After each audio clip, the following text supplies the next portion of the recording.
इधर उधर से निकाल कर काम की राजनीति पर लाया, फोकस करवाया स्कूलों पर, फोकस करवाया बिजली पर, फोकस करवाया हेल्थ पर, फोकस करवाया इंफ्रास्ट्रक्चर पर। मंच पर आसीन पार्टी के सुप्रीमो जिन्होंने देश की राजनीति को इधर उधर से निकाल कर काम की राजनीति पर लाया, फोकस करवाया स्कूलों पर, फोकस करवाया बिजली पर, फोकस करवाया हेल्थ पर, फोकस करवाया इंफ्रास्ट्रक्चर पर, फोकस करवाया रोजगार पर, वरना इनके मैनिफेस्टो में ये चीजें मिस रहती थी। मेरी मुराद है अरविंद केजरीवाल साहब की काम की राजनीति को देखकर, इनके रामलीला ग्राउंड से इनके भाषण सुन के हम अच्छे भले काम कर रहे थे, अपने अपने बड़े, कोई कॉमेडियन था, कोई वकील था, कोई कुछ था, लेकिन हमने कहा यार बंदा सच बोल रहा है यार, इसका साथ तो देना। तो इनके साथ हो निकले, तो इन्होंने टीम बन गई, धीरे धीरे काफिला बढ़ता गया। तो सोचा नहीं था कभी जिंदगी में कि मुख्यमंत्री के पद की शपथ भी हमारे हिस्से में आएगी, या हम लोग सोच ही नहीं सकते थे। अगर Arvind Kejriwal income tax commissioner की नौकरी से इस्तीफा ना देता, अच्छे भले कमिश्नर थे, कर लेते नौकरी, और भी कमिश्नर हैं देश में, कर ही जा रहे हैं। अगर ये इस्तीफा ना देता तो भगवंत मान के हाथ में वो ओथ भी ना आती जिसमें कहा था कि मैं ये पद संभाल रहा हूं। ये सब परमात्मा की तरफ से कोई विधि विधान बने होते हैं। आज खुशी का दिन ये है कि पंजाब में 4 बाई इलेक्शन थे। बरनाला से हमारे जो संगरूर में आता है, वो हमारे एमपी बन गए मीत हेयर जी, वो बरनाला सीट खाली हो गई थी। और कांग्रेस के प्रदेश अध्यक्ष राजा वड़िंग जी, वो लुधियाना से एमपी बन गए, तो गिदड़वाहा सीट खाली हो गई, वो एमएलए थे। डेरा बाबा नानक से जो एमएलए थे वो एमपी बन गए गुरदासपुर से, तो डेरा बाबा नानक सीट खाली हो गई। होशियारपुर से हमारे डॉक्टर राजकुमार चब्बेवाल हमारे एमपी बन गए, तो चब्बेवाल सीट खाली हो गई। 4 सीटों का बाई इलेक्शन था, और मैं आपको खुशी से बताना चाहता हूं, उन 4 में से 3 को बड़ी जबरदस्त लीड से जीत के आए हैं, जो आम आदमी पार्टी के पास पहली बार आई हैं। तीनों सीट आम आदमी पार्टी ने पहली बार जीती हैं।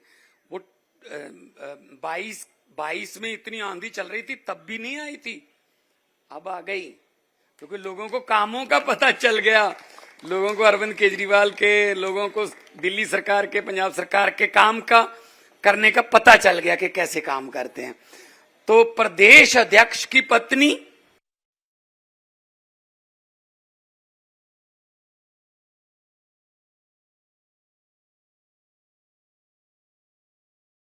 अपनी पत्नियों को देते हैं ना, इधर उधर तो इनको पता ही नहीं है ना क्या होता है। तो बीजेपी की 4 में से 3 पर जमानत जब्त है जी। अब दिल्ली में देख लेना आप कृपया। और चौथी में बड़ी मुश्किल से बची है, अगर अपील कर देना वहां इलेक्शन कमीशन में कि इसकी भी जमानत रख लो, वो भी 20,000 रुपया छोड़ देंगे। कुछ चलो ये जमानत जब्ती समझो हमारी भी, पता नहीं कुछ मतों से ही बची है। मतलब जमानत क्या होती है? 20,000 रुपया डिपॉजिट करते हैं, अगर आपको 16% से कम वोट पड़ते हैं तो आपको वो 20,000 रुपया वापस नहीं मिलता, इसको बोलते हैं जमानत जब्त, ठीक है ना। तो 3 जगह से तो मिलेगा नहीं, चौथी जगह पे वो लेंगे नहीं, तो समझो चारों ही जमानत जब्त होगी। अब दिल्ली में 70 में से बीजेपी को कितने 20,000 वापस करवाओगे? 0 करवा दो बस। 20,000 इनके लिए क्या है? हाँ, वही मैं तो कहूंगा अरविंद केजरीवाल जी को, और राघव चड्ढा जी बैठे हैं कि सुप्रीम कोर्ट में ऐसी डालो कि वो 20,000 कम से कम जनता के लिए तो यूज कर सकें, कि जो जमानत जब्त होती है वो पैसा जो है वो पब्लिक के लिए यूज कर सकें। ये वो पैसे हैं जो आपने एक रिजेक्ट बंदे को रिजेक्ट करके आपने पैसे दिए और ये पैसा आपको मिल रहा है। तो लोगों में ये भी कंपटीशन हो जाएगा, इसका भी 20,000 लेना है और 20,000 को बढ़ा के थोड़ा 50,000 या लाख भी करना चाहिए, ताकि पब्लिक के पास थोड़ा पैसा, तो जैसे सीएम साहब कहते हैं कि 1 नेशन 1 इलेक्शन नहीं, ये तो हर रोज ही इलेक्शन होनी चाहिए। इलेक्शन के समय तो नेता जो हैं वो काबू आते हैं, इलेक्शन के समय तो कहते हैं हम ये दे देंगे, ये दे देंगे, ये दे देंगे। तो इसीलिए मुझे आज जब 12-1 बजे तक पता चला, सीएम साहब ने कहा दिल्ली आओ, दिल्ली के लोग आपका इंतज़ार कर रहे हैं और हम बड़े मंच पर ये बोलना चाहते हैं कि आम आदमी वो कुछ सोशल मीडिया पर या जो इनका ट्रोल मीडिया है, इनका पता नहीं कौन सा मीडिया है, तो ये करते रहते हैं ना, पता नहीं ये झाड़ू बिखर गया, झाड़ू खिलर गया, झाड़ू में से 1-2 वीक जो तीले होते हैं ना, वो अगर सफाई करते करते निकल भी जाएं, झाड़ू सफाई करता रहता है। अगर कमल के फूल में से एक पत्ती काट दो, वो कमल का फूल नहीं रहता। अगर पंजे में से एक उंगली काट दो, वो पंजा नहीं रहता। हमारा तो झाड़ू रहेगा, हमारा झाड़ू सफाई करता रहेगा। और पहले इस झाड़ू से हम सिर्फ दुकान या मकान साफ करते थे, अब अरविंद केजरीवाल की अगुवाई में इस झाड़ू से पूरा हिंदुस्तान साफ किया जाएगा। हम तो फकीर लोग हैं, हम तो छोड़ चुके हैं काम, पैसे कमाने वाले काम तो छोड़ चुके हैं जी। हमारा कोई बसों में हिस्सा नहीं है, हमारा कोई रेते की खड्डों में खन्नों में हिस्सा नहीं है। हम तो ये काम, वो गुलजार जी का एक शेर है कि पहले भी बाजार से खाली हाथ ही आते थे, उस समय पैसे नहीं होते थे, अब ख्वाहिश नहीं है। आते अब भी खाली हाथ ही हैं, तो अब सिर्फ एक ही ख्वाहिश है, जनता खाली हाथ ना रहे, जनता की जेब भरी रहे, और जनता के बाजार जब जनता जाए तो उसका बटुआ जाए वो भरा रहे। यही रेवड़ी चर्चा हुई है, शुरू की गई है, वो यही है कि भाई आपके पैसे आपको दे रहे हैं, इसको रेवड़ी क्यों कह रहे हैं? रेवड़ियां मुफ्त की रेवड़ियां क्यों? जनता के पैसे को जनता में देने में क्या दिक्कत है? अगर ये रेवड़ी है मोदी साहब, तो 15 लाख वाला पापड़ कहां है? वो कहां गया पापड़? 15 लाख देंगे हर एक घर को। इस चक्कर में 2-3 घरों ने तो हमारे पंजाब में नोट गिनने वाली मशीनें भी ले ली भी। चलो 15 लाख आएगा, कौन सा 15 लाख? नोटबंदी करके 2-4 हजार बचा था घर पे, वो भी ले गए निकाल के। ठीक है ना, जीत के आए हैं और जीते हुए हैं और जीतते रहेंगे। और अगली बारी दिल्ली की है, दिल्ली के बाद फिर पंजाब की बारी है। पंजाब के तो हमारा तो एक रिश्ता ऐसा बन गया है दिल्ली और पंजाब का कि हमारे वॉलंटियर जो हैं वो हमें कह रहे हैं जी कब जाना है दिल्ली। मैंने कहा जी अभी वहाँ इलेक्शन हुई है, अभी बाई इलेक्शन, उससे पहले पंचायत इलेक्शन भी जीत गए हम। 90% से ज़्यादा सरपंच हमारे बन गए। अभी म्यूनिसिपल कारपोरेशन की इलेक्शन होगी दिसंबर में, मैंने कहा उसके बाद चले जाना।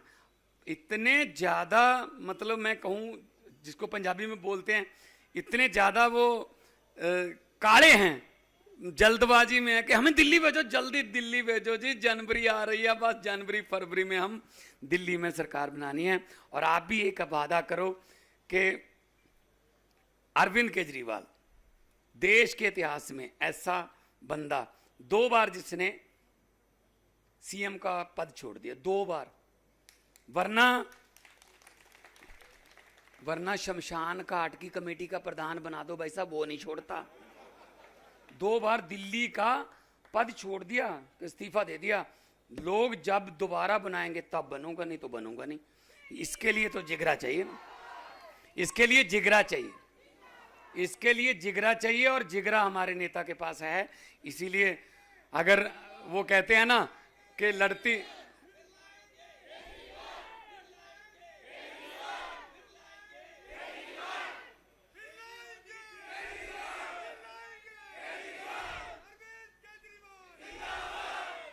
तो ये आपके मन की भड़ास है असल में, और ये सच्चे दिल से निकली है।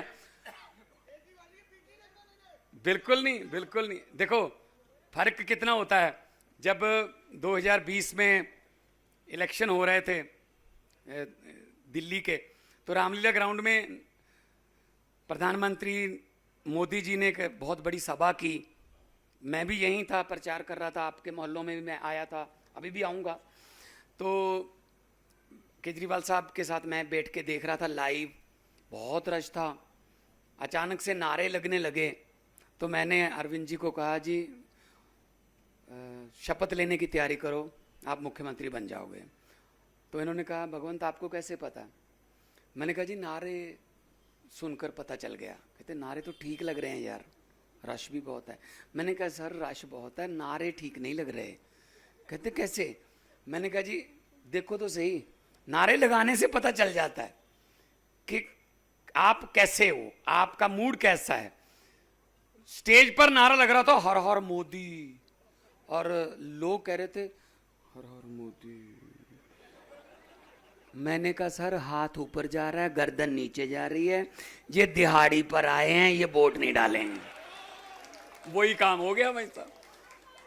हर जगह पे दिहाड़ी पे ले जाते हैं ये कहने के लिए मोदी मोदी भाई साहब आप बता दीजिए, दिल से बता दीजिए, एक बंदे को भी कहा है कि केजरीवाल का नारा लगाना है? दिल से निकल रहा है ना। जो बात दिल से निकलती है वो असर रखती है। लोगों को अक्सर कहते सुना है, जिंदा रहे तो फिर मिलेंगे, लेकिन इस पंजाबी दिल ने कहा है, मिलते रहे तो जिंदा रहेंगे। मिलता रहूंगा, आते हैं आपके पास भी, और दिल्ली जीतेंगे। बहुत बहुत मुबारकबाद आपको। और मैं अब अपनी तरफ से रिक्वेस्ट करूंगा, आम आदमी पार्टी के सुप्रीमो पूरे देश को संबोधन करें, क्योंकि पूरा देश सुन रहा है, क्योंकि ये आज बहुत बड़ा दिन है, और आज के दिन इनका बोलना बहुत महत्वपूर्ण है। पूरा देश सुनना चाहता है कि आने वाले दिनों में राजनीति की दशा और दिशा क्या होनी चाहिए। मेरी मुराद है आपकी तालियों के बीच अरविंद केजरीवाल।